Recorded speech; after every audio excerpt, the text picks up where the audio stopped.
much. I'd like to thank TAG for their support. Again, FinTech's about a 3-year-old society, and when we started this, there was probably no one in our room that thought we would get to a stage where we would have 300 people getting together to talk about it. So thank you all for your support.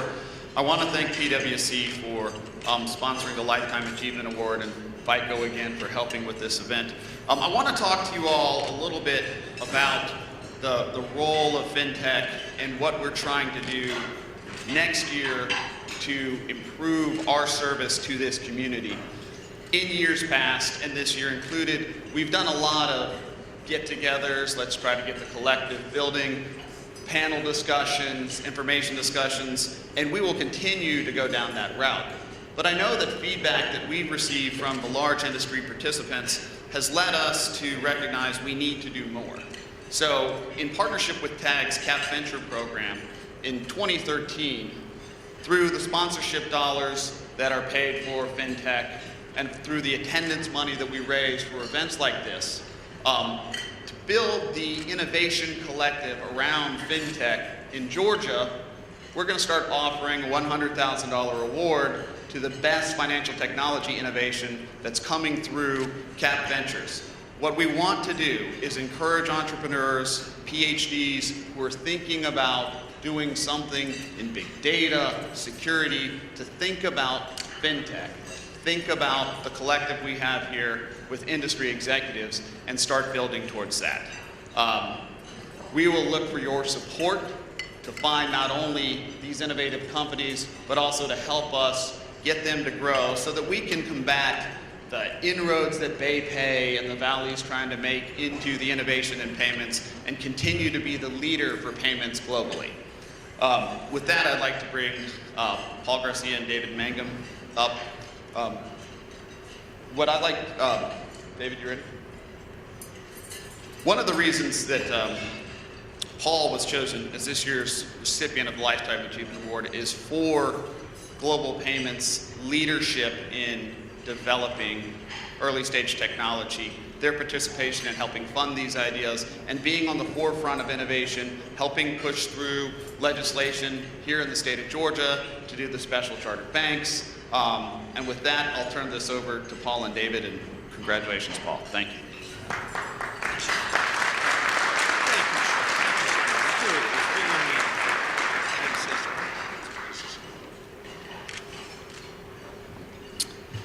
I don't know how many of you know Paul very well, so I'll give you just 30 seconds on Paul and turn it over to him because I really don't want to stand between you and the show you're about to get from his speech. Paul's had a 30-plus year career during the most exciting time of innovation and evolution in financial technology. He literally grew up in financial services. His father was the CEO of Diners back a short while ago. Spent time at Citi, then Chase in the original sort of founding period of merchant processing. And out of Chase, he moved on to the Southeast, which is where it starts to become particularly relevant for us in the room, where he moved to Nabanco, where he ran sales for years, literally inventing many of the same sales techniques, the partnership techniques, even some of the ventures we see across the world of financial services. He eventually became CEO and sold that company to FFMC, which will attract a whole bunch of folks in the room, I'm sure. And eventually FFMC merges with FDR to become First Data. If we fast forward to 2001, he becomes CEO and spins a small division of NDC out to become Global Payments. About 10 years later, Global Payments operates in 29 countries around the world. It's in the Fortune 1000 and will do nearly $2.5 billion of revenue this year. So a remarkable career during a remarkable period of innovation, technology development, everything else we've all experienced and we've all treasured as a part of this community for a long time. Better still as a person. Paul's wedded to the community. He and his wife Carol have 6 kids. As I understand it, he's proud of at least 4 of them. It's one of his favorite jokes. I thought I'd steal it from him for today's introduction. It seemed only appropriate. But because of that, because of the presence, he's incredibly active in the community. A number of charities that I won't mention, but he's been chairman of the board of Pace Academy, on the board there for over a decade. He's on the executive board, the executive committee of the Metro Chamber. He's also on the board of the Atlanta Symphony. as I said, a number of other activities as well. Deeply embedded in the community. And I think what that really speaks to is Paul as a person. And this will sound like sucking up, so I hope I get some credit for it later from when we get back to the office. But he is living proof that you can be ethical, be happy, be a good person, and be wildly successful. Those are the core principles he espouses at Global. In the 3.5 years I've known him, I've seen it every day.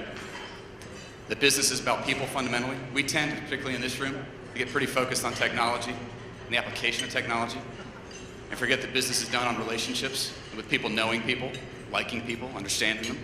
And that's how sales are made, that's how businesses are grown. And that, for me, fundamentally is what happens in this room every time we get together. Networking, getting to know someone, leverage, etc. So as I said before, you take care of people, they take care of customers, and the business grows. And Paul's living proof that you can be ethical, loyal, and a happy person, and be wildly successful. So I can't think of a better person to get the Lifetime Achievement Award from our body. So with that, I'll introduce Paul Garcia.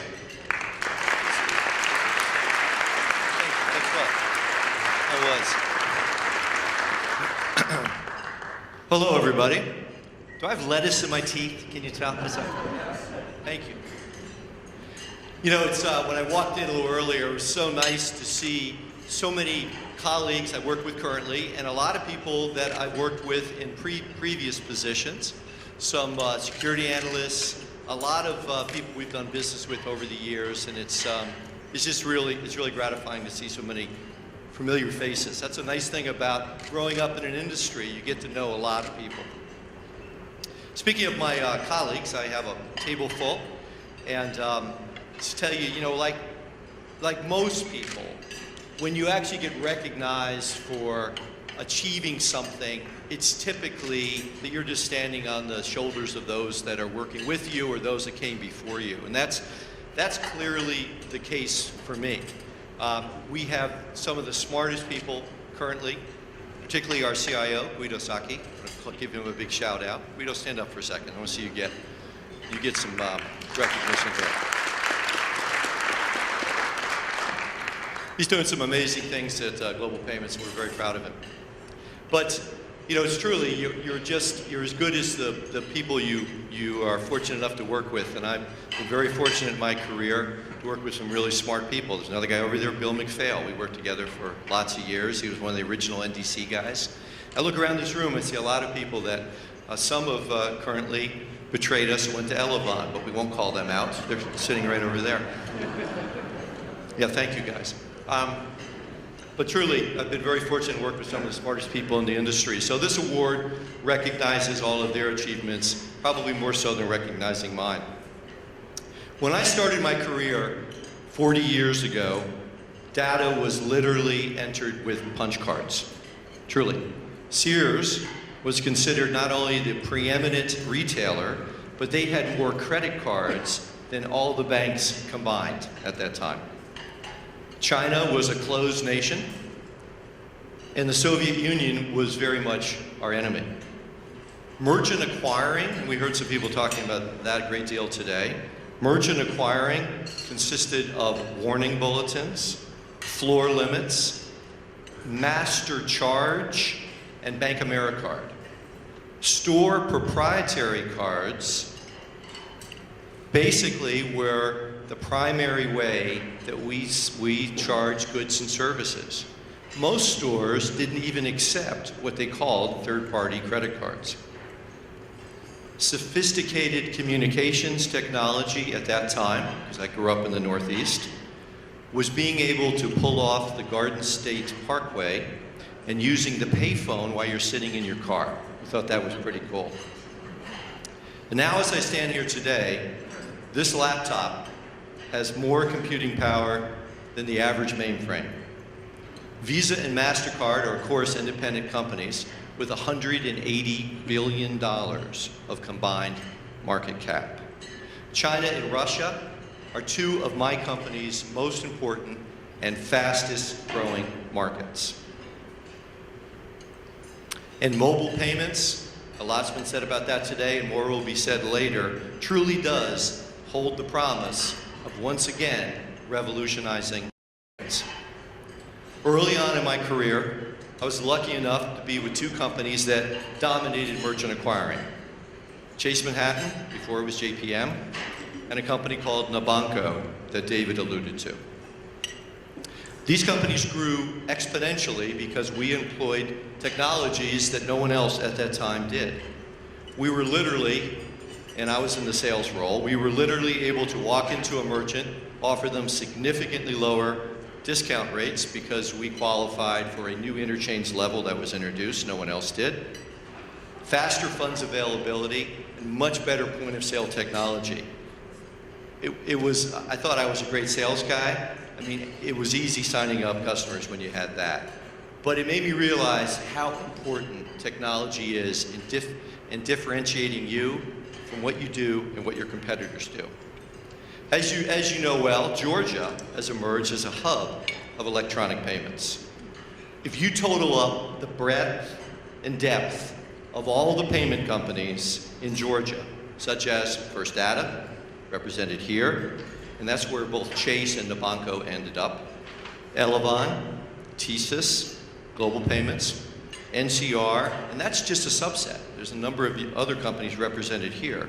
Something like 70% of all merchant credit or debit card payments made in the United States flow through Georgia. It's a staggering number. And as many of these companies have a significant overseas footprint as well, they process a lot of transactions right here. My company, for example, leverages all of our systemic resources here, and we process transactions real time from Asia and Europe. That means that if you were staying in a hotel in Kuala Lumpur, or you had dinner in Hong Kong, or a retail transaction in London, or you bought tickets for a hockey game in Canada, those transactions would be authorized and processed not too far from where I'm standing right now. You know, there's so much spoken about Silicon Valley. I think we have a payments valley right here, with 70% of merchant transactions processing right here. I think it's fair to say that we've really built something pretty extraordinary. And just like HP and Stanford were credited with creating Silicon Valley, I think it's fair to say that NDC and TSYS and FFMC, First Data and Nova, and several others deserve the credit for creating what's become our payments valley. I also believe that we owe a big debt of gratitude to TAG and the FinTech group in particular. Tino and my good friend John Yates deserve significant credit for cementing Georgia's leadership position. You know, one of the things our country does well, regardless if your guy got elected or not, we do a very good job of fostering entrepreneurs. We create more new ventures in a day than most countries do in a year. And I believe that's going to continue.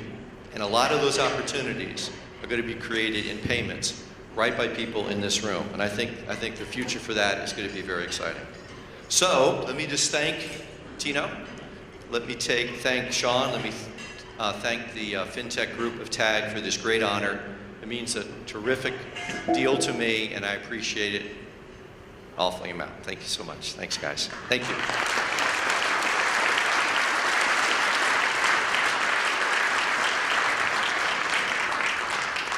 Thank you, Paul and David and Tino, for all of that. We're excited again to bestow the honor on Paul, and are thrilled to have Global Payments so well represented here today.